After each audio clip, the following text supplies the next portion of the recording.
Pocas figuras inspiran tanto asombro y admiración como Juana de Arco. Con su valentía inquebrantable y su ferviente fe, Juana desafió las expectativas de su época y cambió el curso de la historia. Esta es su historia y su legado. Nacida en 1412, en el pequeño pueblo de Domremy, Francia, Juana emergió de orígenes humildes para convertirse en una de las heroínas más icónicas y enigmáticas de la Edad Media. Los primeros años de Juana transcurrieron en una Francia desgarrada por la Guerra de los 100 Años, un prolongado conflicto con Inglaterra que sumió al país en la desesperación y el caos. A pesar de crecer en un mundo marcado por la violencia y la incertidumbre, la vida de Juana en Domremy fue relativamente pacífica, inmersa en las labores cotidianas del campo y en una profunda devoción religiosa. Fue esta fe inquebrantable la que prepararía el escenario para su extraordinaria misión. A la edad de 13 años, Juana experimentó lo que describiría como su primera vocación divina. En el jardín de su padre, una voz acompañada de una luz brillante le habló, instándola a salvar a Francia y restaurar a Carlos VII al trono. Estas voces, que Juana atribuyó a San Miguel, Santa Catalina y Santa Margarita, persistieron, exhortándola a asumir el monumental desafío de liberar a su nación de la ocupación inglesa y conducir al delfín Carlos al trono de Francia. Al principio, Juana guardó silencio sobre sus visiones, comprendiendo la magnitud de su llamado y el escepticismo que enfrentaría. Sin embargo, la certeza de su misión divina solo se fortaleció con el tiempo, convirtiéndose en una llama que no podía ser ignorada. A la edad de 16 años, decidida a obedecer las instrucciones de sus voces, Juana partió de su hogar, determinada a encontrar al delfín Carlos y cumplir con su destino celestial. El viaje de Juana hacia Chinon, donde residía el delfín, estuvo lleno de dificultades. Para asegurar su paso seguro a través de territorio en conflicto, adoptó la vestimenta de un soldado y cortó su cabello, desafiando las normas de género de su época. Su determinación y fe inquebrantables impresionaron a aquellos que encontró en su camino, ganando el apoyo necesario para continuar su misión. La llegada de Juana a la corte de Chinon en 1429 marcó el comienzo de una serie de eventos que alterarían el curso de la historia francesa. Con una mezcla de audacia y convicción, logró una audiencia con el delfín Carlos, a quien convenció de su misión divina a través de una prueba secreta. Carlos, desesperado por cualquier esperanza en medio de la desolación de la guerra, accedió a otorgarle una oportunidad a Juana. Armada con una armadura, un estandarte y una pequeña fuerza, Juana de Arco se preparó para embarcarse en la campaña que la llevaría a ser conocida como la Doncella de Orleans. Su cruzada no solo sería una prueba de su fe y su llamado divino, sino también un punto de inflexión en la Guerra de los 100 Años, demostrando que incluso en los momentos más oscuros, la esperanza y la valentía pueden forjar caminos hacia la redención y la victoria. La llegada de Juana de Arco a la escena de la Guerra de los 100 Años fue como un relámpago que cortó a través de la oscuridad de la desesperación francesa. Con una fe inquebrantable y una determinación férrea, se preparó para liderar lo que se convertiría en su campaña más icónica, el asedio de Orleans. Esta ciudad, sitiada por las fuerzas inglesas desde octubre de 1428, era crucial para el control del Valle del Loira y, por extensión, para el destino de Francia. En abril de 1429, Juana, ahora al frente de un ejército renovado con fervor y esperanza, llegó a las afueras de Orleans. Su presencia inspiró a las tropas francesas y a la población sitiada, inyectando una dosis de moral que había estado ausente durante los largos años de conflicto. Con una estrategia que equilibraba la audacia con la prudencia, Juana lideró una serie de ataques rápidos y decisivos contra los bastiones ingleses, sorprendiendo a un enemigo que subestimó la capacidad de una joven campesina al mando de un ejército. El sitio de Orleans culminó con una victoria asombrosa para las fuerzas francesas. En mayo de 1429, tras 9 días de intensa lucha bajo la dirección de Juana, los ingleses levantaron el sitio y se retiraron, marcando la primera gran victoria francesa en años y el punto de inflexión en la Guerra de los 100 Años. Este triunfo no solo liberó a Orleans, sino que también reavivó la esperanza en la causa francesa, consolidando la fe en la misión divina de Juana. Con Orleans liberada, Juana se centró en el siguiente objetivo divino: la coronación de Carlos VII. Convencida de que su misión incluía asegurar el trono para el delfín, Juana instó a Carlos a marchar hacia Reims, la ciudad tradicional de coronación de los reyes franceses. A pesar de las dudas y el escepticismo de muchos en la corte, la victoria en Orleans había dado a Juana una influencia considerable, y Carlos accedió a seguir su consejo. La marcha hacia Reims fue un acto de fe en sí mismo. Atravesando territorio enemigo y fortificando la lealtad de las ciudades en el camino, el ejército de Carlos, con Juana a la vanguardia, llegó a Reims en julio de 1429. En una ceremonia que parecía imposible solo unos meses antes, Carlos VII fue ungido y coronado rey de Francia, un evento que reforzó su legitimidad y revitalizó el ímpetu francés en la guerra.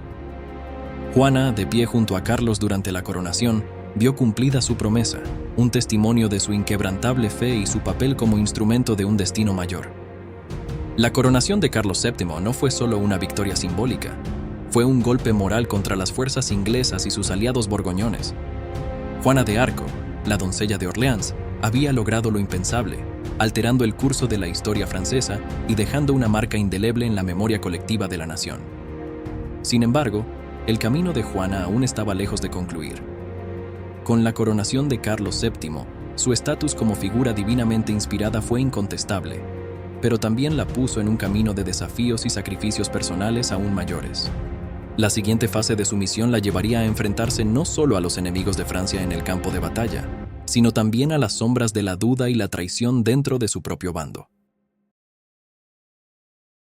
Tras la coronación de Carlos VII, Juana de Arco no descansó en su empeño por liberar Francia de la ocupación inglesa. Con la misma pasión que había caracterizado su campaña para levantar el asedio de Orleans y conducir a Carlos al trono, Juana buscó continuar la lucha, convencida de que su misión divina aún no había concluido. Sin embargo, la fase siguiente de su vida estaría marcada por desafíos crecientes y la eventual captura que llevaría a su trágico final. En los meses posteriores a la coronación, Juana participó en varias expediciones militares, intentando consolidar las ganancias francesas y expulsar a los ingleses de más territorios. A pesar de su valor y liderazgo, estos esfuerzos fueron metidos con resultados mixtos. La batalla por París en septiembre de 1429 terminó en fracaso, un revés desalentador que marcó el comienzo de un cambio en la fortuna para Juana. Este fracaso no solo menguó el ímpetu francés, sino que también expuso las crecientes fisuras entre Juana y algunos de los nobles y consejeros de Carlos VII, quienes veían con recelo su influencia y cuestionaban sus tácticas.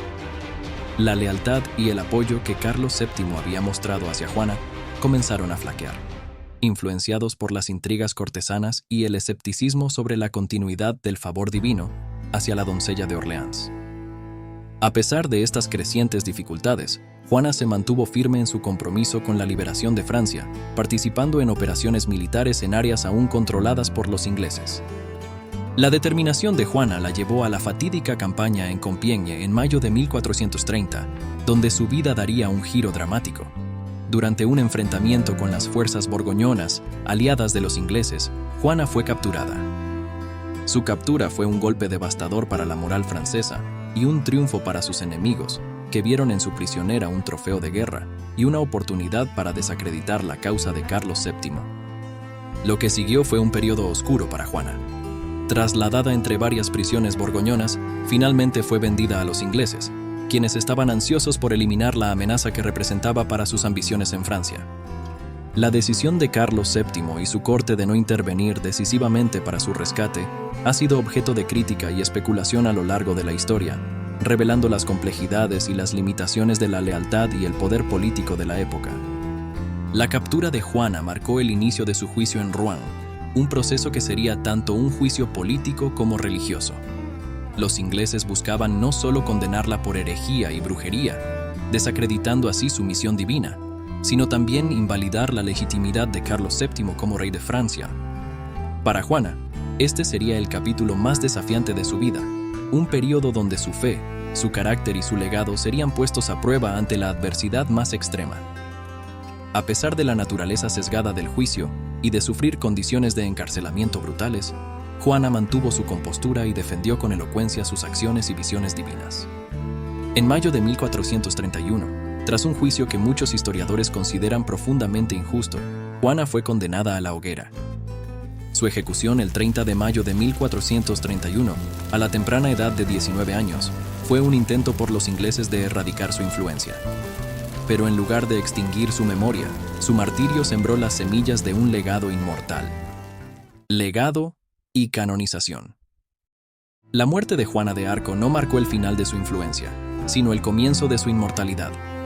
En los siglos posteriores a su ejecución, se convirtió en un símbolo de valentía, fe y patriotismo, inspirando a generaciones en Francia y más allá. La rehabilitación de su nombre comenzó en 1456, cuando un juicio póstumo ordenado por el Papa Calixto III anuló las condenas anteriores, declarándola mártir. Con el tiempo, Juana de Arco se elevó de ser una figura histórica a convertirse en una santa patrona de Francia.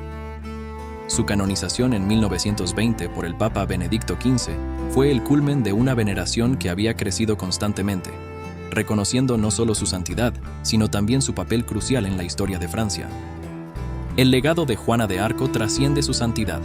Se ha convertido en un ícono cultural, una encarnación de la lucha contra la opresión.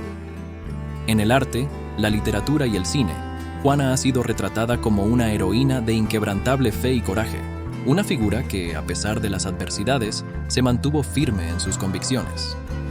Hoy, Juana de Arco simboliza la capacidad de una persona para cambiar el curso de la historia a través de la fuerza de su voluntad y fe.